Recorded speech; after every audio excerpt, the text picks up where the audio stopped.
Okay guys, si Butingting nagbabalik na naman po, si Handyman, ang inyong lingkod po sa araw na ito.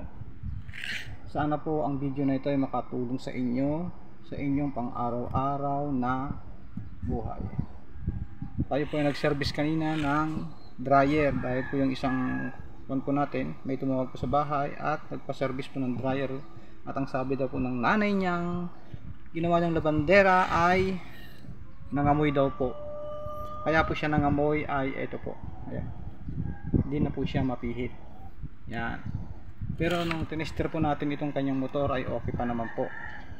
May continuity. So, ang isa po ng dahilan kaya po siya at para daw magigiba na yung kanyang dryer ay ito po. Yung kanyang mga paa. Yan. Dalawang klase po yan. Hindi ko na nakuha ng sukat, kaya dadalhin natin lahat mamaya. Palagay ko ito po. Ito. Ayan, dito po yan. Ayan, dito po nakalagay yan sa ilalim. Bali na sa katagalan po, nabasa na. Ayan, nangyari. Naputol-putol na po yung mga spring nya.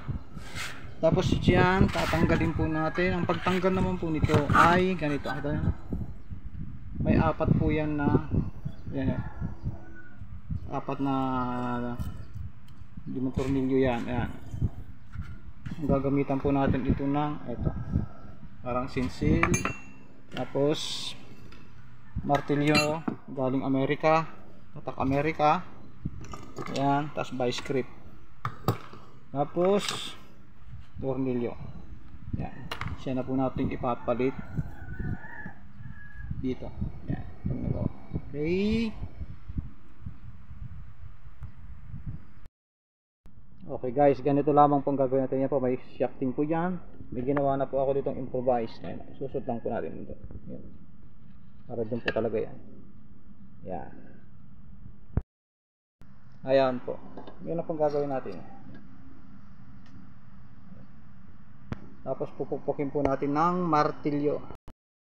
Okay guys, ito ulit. Ayan. Tanggal na siya. Ayan. Tanggal na yung apat. Ayan. Tanggal na siya.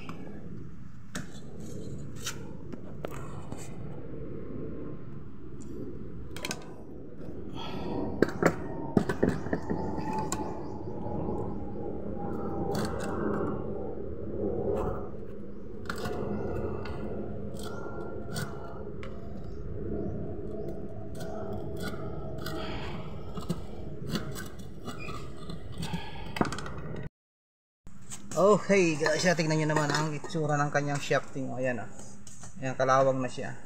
Ayan, kaya stock up na po siya. Ito yung kanyang busing. Ayan, kinalawang. Ayan. Pero ang motor po niya ay good pa po. Linis lang po yan, lilinisan natin. Itong harap, okay pa. Okay pa siya. Ayan. So mangyayari po nito ay lilinisan lang po natin yan. Pag ito po ay gumana, nakatipid po yung may-ari ng kulang-kulang 900 pesos. Ayan. Dahil siya ay subscriber natin, ay walang bayad to. Yan po. Ayan. Wala na pong bayad yan. Ang babayaran lang po niya siguro yung timer switch na bibili natin mamaya.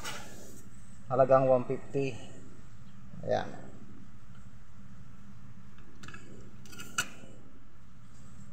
Salamat po ng marami.